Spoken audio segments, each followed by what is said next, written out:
विद्धमल रखा गया। बधाई हो पुत्र जन्म के लिए बधाई हो, बधाई हो पुत्र जन्म के लिए बधाई हो। मोहनदास जी और महिमा देवी का अपने पुत्र के साथ आगमन होना और पुत्र के साथ खुशी मनाना।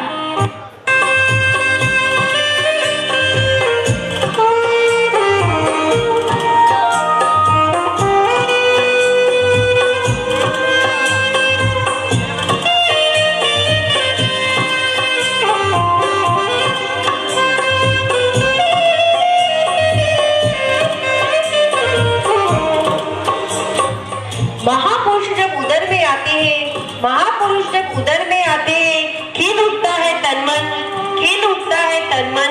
सूरज जब उगने को होता है, तब हंसता है जन का प्रांगण।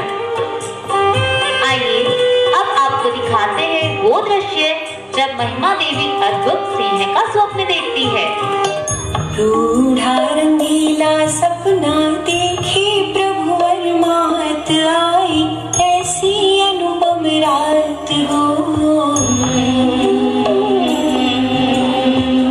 खुशी की है बात हो, जन्मेंगे परम दयालु जग के तारण हारे, तो तीन लोक के नाथ हो। खुशी की है बात हो।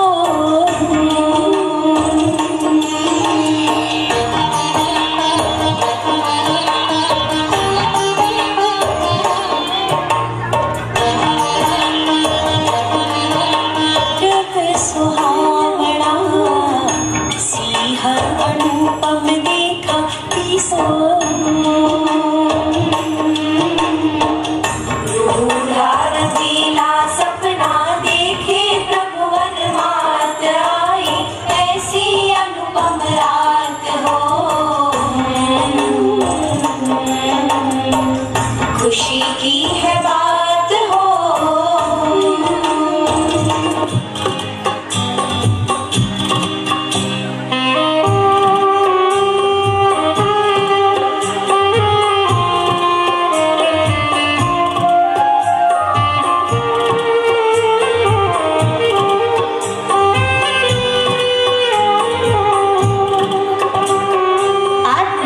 असीम प्रसन्नता के साथ अद्भुत आनंद की प्राप्ति हो रही है। ऐसे में मुझे अपने स्वामी के पास जाना चाहिए और प्रसन्नता का कारण उन्हें बताना चाहिए।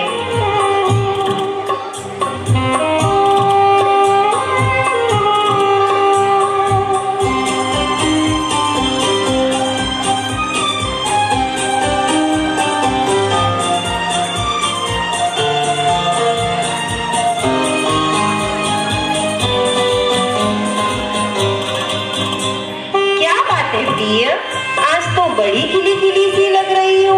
कुबेर का खजाना हाथ लगा है क्या? हो सकता है कुबेर के खजाने से भी उत्तम वस्तु मिलने का योग होना। सपनों का राजा देखा है आपकी राजरानी ने, अति सुंदर मधुर सपना। अच्छा तो बताइए क्या देखा आपने?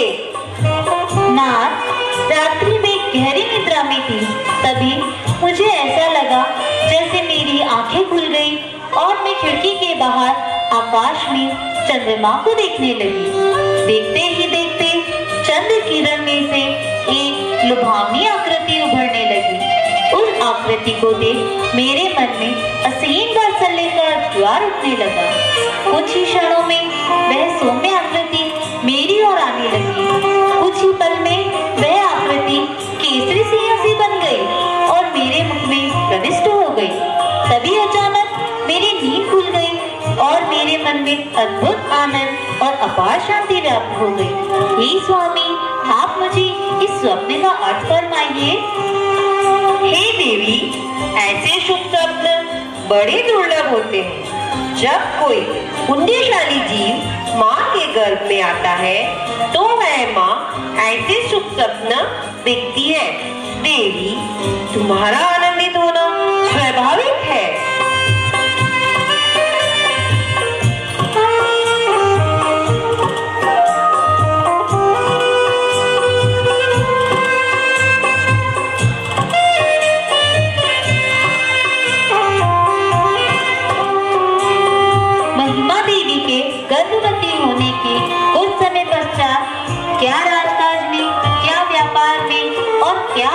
आसपास के वातावरण में सर्वत्र ही उनकी जय जयकार होने लगी। हर क्षेत्र में सफलता उनके चरण छूने लगी। अब आगे का दृश्य देखिए, जिसमें महिमा देवी के मन में एक दुष्कर दोहद उत्पन्न हुआ। हे नाथ, मेरे मन में दिव्य इच्छा उत्पन्न हो रही है कि मैं तपोधारी नदी के निर्मल जल में स्नान करूं और रमणीक वन उपवन में विचरण करूं। यह कैसी इच्छा है देवी की? इसकी पूर्ति करना कैसे संभव है? चैत्र मास चल रहा है और लांबिया की नदी भी सूखी पड़ी है। दोहद को कैसे पूरा किया जाए? सरकार, सरकार, मेटा की तपोधारी नदी में बाढ़ आ गई है। जो नदी हमेशा सूखी रहती थी, वर्षा होने पर भी कुछ ही पानी आ पाता था। अचानक असमय ही पानी का आ जाना असंभव लग रहा है, पर यह संभव हुआ है सरकार। यह पुण्यशाली जीव की महिमा है। पुण्यशाली जीव को माता का दोहद कैसे अपूर्ण रह सकता है? चलिए देवी, आपकी इच्छा को पूर्ण करने का समय आ गया है। दोनों जाते हैं और देवी नदी में स्नान कर वन में विचरण करती है।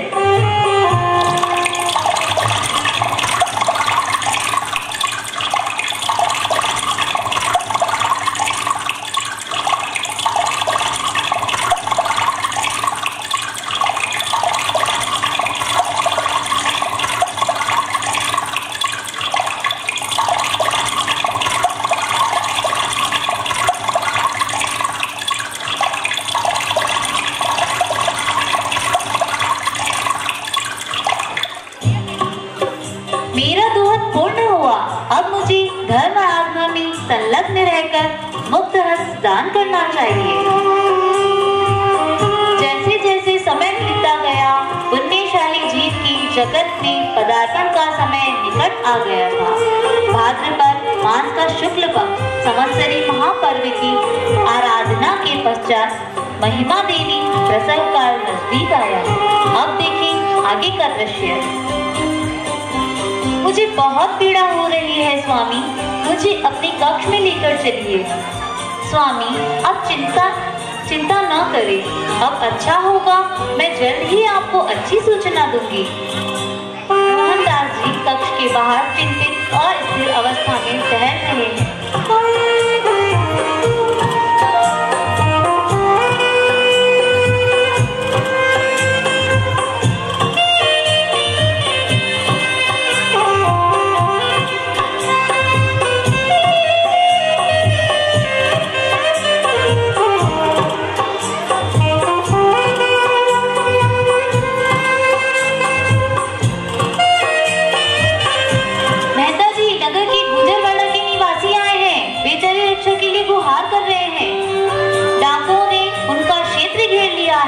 डाकू बलपूर्वक उनकी गाय ले जाने पर आमादा हुए हैं।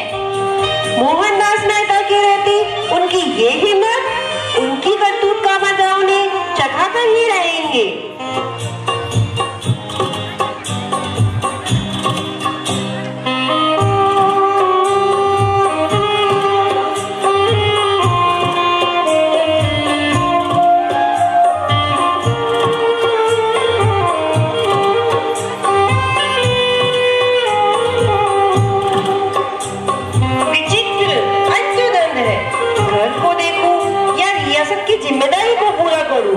किसी की भी अनदेखी करना संभव नहीं।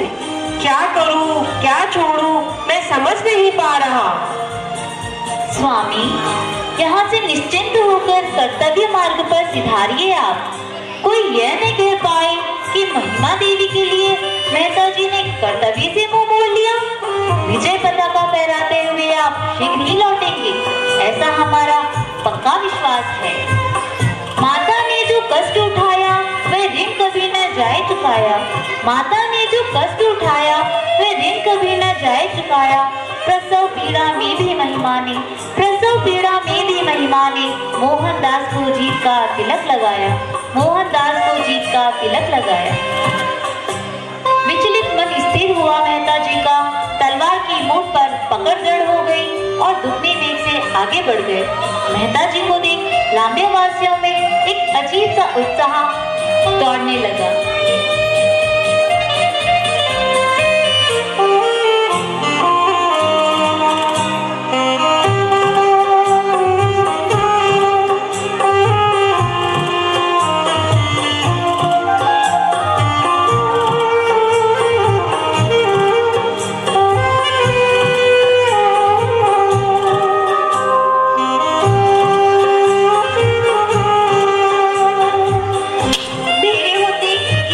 घबराने की आवश्यकता नहीं है, आप निश्चिंत रहें। अब चलो डाकुओं से युद्ध कर उल्टे पैर वापस भगाते हैं। चलो चलो।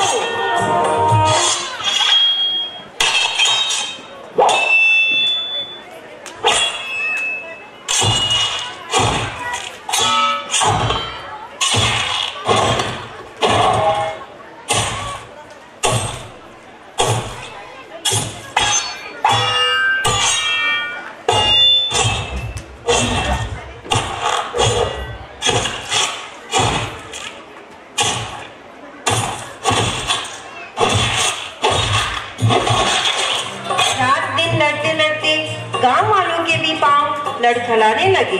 अब मुझे भी ऐसा लगता है अब शायद ही मैं हवेली का द्वार देख सकूंगा।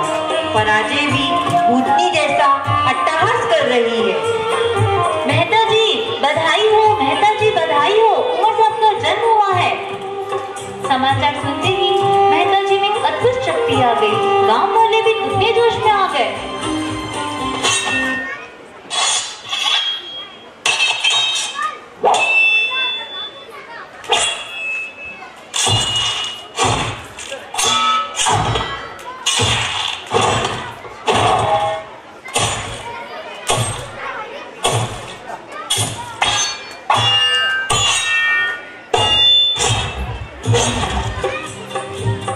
अब परिस्थितियां गंभीर होती जा रही है। जान बचाओ, अपनी अपनी चिंता करो, अपने भाले तलवार छोड़कर भागो यहाँ से।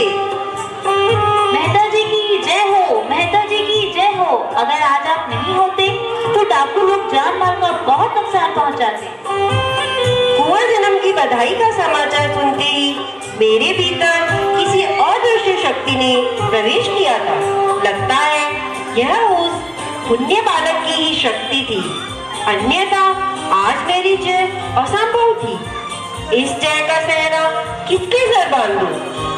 गांव वालों की हिम्मत, महिमा देवी की मुख शुभाशीष या नए मेहमान की पुण्य लीला?